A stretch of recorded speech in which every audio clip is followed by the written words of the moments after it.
don't have time for this. Once it does that, I think it's got emotions.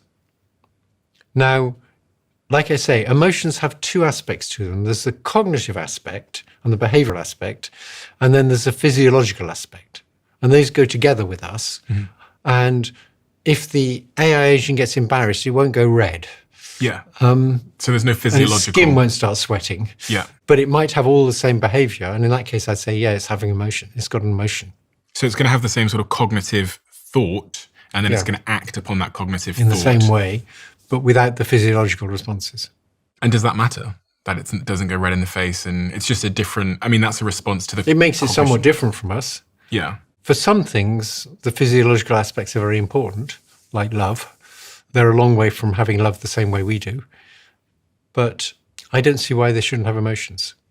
So I think what's happened is people have a model of how the mind works and what feelings are and what emotions are, and their model's just wrong. What brought you to Google? You worked at Google for about a decade, right? Yeah. What brought you there? I have a son who has learning difficulties.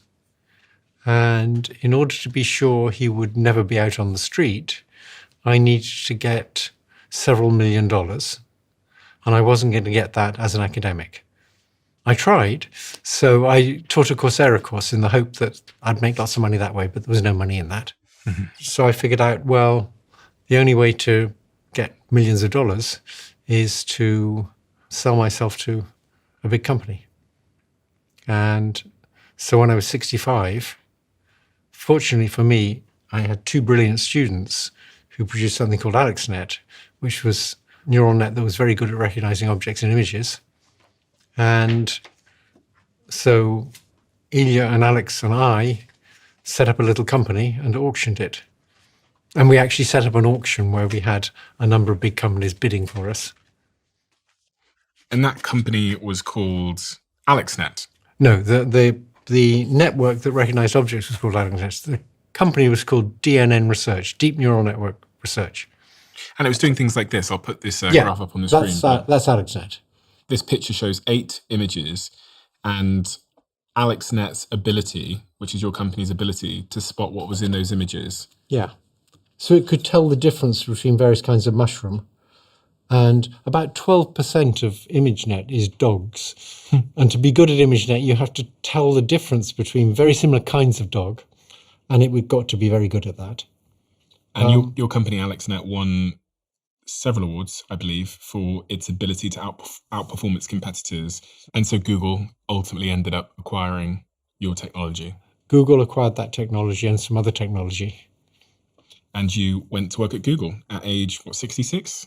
I went at age 65 to work at Google. 65. And you left at age 76? 75. 75, okay. I worked there for more or less exactly 10 years. And what were you doing there? Okay, they were very nice to me. They said pretty much you can do what you like. I worked on something called distillation that did really work well. And that's now used all the time. In AI? In AI. And distillation is a way of taking what a big model knows, a big neural net knows, and getting that knowledge into a small neural net. Then at the end, I got very interested in analog computation and whether it would be possible to get these big language models running in analog hardware so they used much less energy. And it was while I was doing that work that I began to really realize how much better digital is for sharing information. Was there a Eureka moment? There was a Eureka month or two. And it was a sort of coupling of ChatGPT coming out, although Google had very similar things a year earlier. And I'd seen those, and that had a big effect on me. The closest I had to a Eureka moment was when a Google system called Palm was able to say why a joke was funny. And I'd always thought of that as a kind of landmark. If it can say why a joke's funny, it really does understand. And it could say why a joke was funny. And that coupled with realizing why digital is so much better than analog for sharing information suddenly made me very interested in AI safety and that these things were going to get a lot smarter than us. Why did you leave Google? The main reason I left Google was because I was 75 and I wanted to retire. I've done a very bad job of that. The precise timing of when I left Google was so that I could talk freely at a conference at MIT, but I left because I'm old and I was finding it harder to program. I was making many more mistakes when I programmed, which was very annoying. You wanted to talk freely at a conference at MIT? Yes, at MIT, organised by MIT Tech Review. What did you want to talk about freely? AI safety. And you couldn't do that while you were at Google? Well, I could have done it while I was at Google, and Google encouraged me to stay and work on AI safety and said I could do whatever I liked on AI safety. You kind of censor yourself. If you work for a big company, you don't feel right saying things that'll damage the big company. Even if you could get away with it, it just feels wrong to me. I didn't leave because I was cross with anything Google was doing. I think Google actually behaved very responsibly. When they had these big chatbots, they didn't release them, possibly because they were worried about their reputation. They had a very good reputation and they didn't want to damage it. So OpenAI didn't have a reputation, and so they could afford to take the gamble. I mean, there's also a big conversation happening around how it will cannibalize their core business in search. There is now, yes. Yeah. Yeah. And it's the old innovator's dilemma to some degree, I guess, exactly. that they're yes, contending with. I'm continually shocked by the types of individuals that listen to this conversation because they come up to me sometimes. So I hear from politicians, I hear from some rural people, I hear from entrepreneurs all over the world, whether they are the entrepreneurs building some of the biggest companies in the world or they're, early stage startups. For those people that are listening to this conversation now, that are in positions of power and influence, world leaders, let's say, what's your message to them? I'd say what you need is highly regulated capitalism. That's what seems to work best. And what would you say to the average person? Doesn't work in the industry, somewhat concerned about the future, doesn't know if they're helpless or not. What should they be doing in their own lives? My feeling is there's not much they can do. This isn't going to be decided by, just as climate change isn't going to be decided by people separating out the plastic bags from the compostables. That's not going to have much effect. It's going to be decided by whether the lobbyists for the big energy companies can be kept under control. I don't think there's much people can do to, except for try and pressure their governments to force the big companies to work on AI safety. That they can do. You've lived a fascinating winding life. I think one of the things most people don't know about you is that your family has a big history of being involved in tremendous things. You have a family tree, which is one of the most impressive that I've ever seen or read about. Your great-great-grandfather, George Bull, founded the Boolean algebra logic, which is one of the foundational principles of modern computer science. You have your great-great-grandmother, Mary Everest Bull, who was a mathematician and educator who made huge leaps forward in mathematics from what I was able to ascertain. The list goes on and on and on. I mean, your great-great-uncle, George Everest, is what Mount Everest is named after. Is that correct? I think he's my great-great-great-uncle. His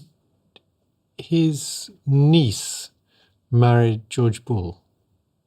So Mary Bull was Mary Everest Bull. She was the niece of Everest. And your first cousin once removed, Joan Hinton, was involved in a nuclear physicist who worked on the Manhattan Project, which is the World War II development of the first nuclear bomb. Yeah, she was one of the 2 female physicists at Los Alamos. And then, after they dropped the bomb, she moved to China. Why? She was very cross with them dropping the bomb. And her family had a lot of links with China. Her mother was friends with Chairman Mao. Quite weird. When you look back at your life, Geoffrey, with the hindsight you have now and the retrospective clarity, what might you have done differently if you were advising me? I guess I have 2 pieces of advice. One is, if you have an intuition that people are doing things wrong and there's a better way to do things, don't give up on that intuition just because people say it's silly. Don't give up on the intuition until you've figured out why it's wrong. Figured out for yourself why that intuition isn't correct. And usually it's wrong if it disagrees with everybody else, and you'll eventually figure out why it's wrong. But just occasionally you'll have an intuition that's actually right and everybody else is wrong. And I lucked out that way. Early on, I thought neural nets are definitely the way to go to make AI. And almost everybody said that was crazy. And I stuck with it because it just seemed to me it was obviously right. Now, the idea that you should stick with your intuitions isn't going to work if you have bad intuitions. But if you have bad intuitions, you're never going to do anything anyway, so you might as well stick with them. And in your own career journey, is there anything you look back on and say, with the hindsight I have now, I should have taken a different approach at that juncture? I wish I'd spent more time with my wife. And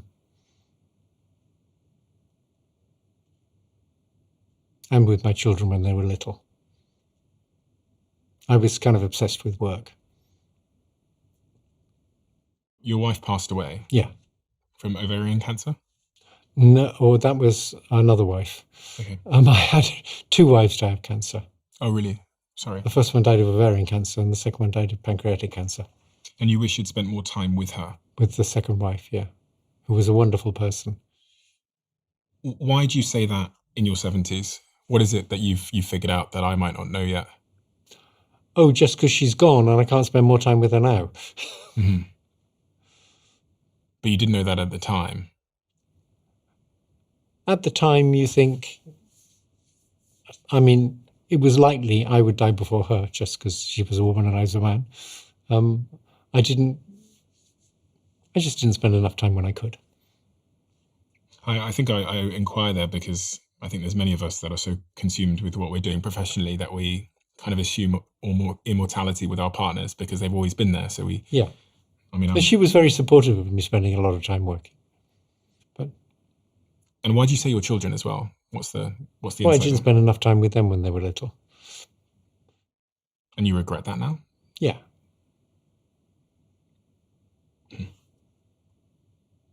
If you had a closing message for my listeners about AI and AI safety, what would that be, Geoffrey? There's still a chance that we can figure out how to develop AI that won't want to take over from us. And because there's a chance, we should put enormous resources into trying to figure that out. Because if we don't, it's going to take over. And are you hopeful? I just don't know. I'm agnostic. You must get in bed at night, and when you're thinking to yourself about probabilities of outcomes, there must be a bias in one direction. Because there certainly is for me. I mean, imagine everyone listening now has a internal prediction that they might not say out loud, but of how they think it's going to play out. I really don't know. I genuinely don't know. I think it's incredibly uncertain. When I'm feeling slightly depressed, I think people are toast. The AI is going to take over. When I'm feeling cheerful, I think we'll figure out a way. Maybe one of the facets of being a human is because we've always been here, like we were saying about our loved ones and our relationships, we assume casually that we will always be here and we'll always figure everything out. But there's a beginning and an end to everything, as we saw from the dinosaurs. I mean, yeah.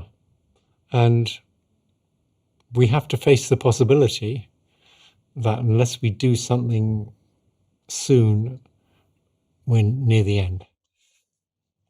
We have a closing tradition on this podcast where the last guest leaves a question in their diary. And the question that they've left for you is,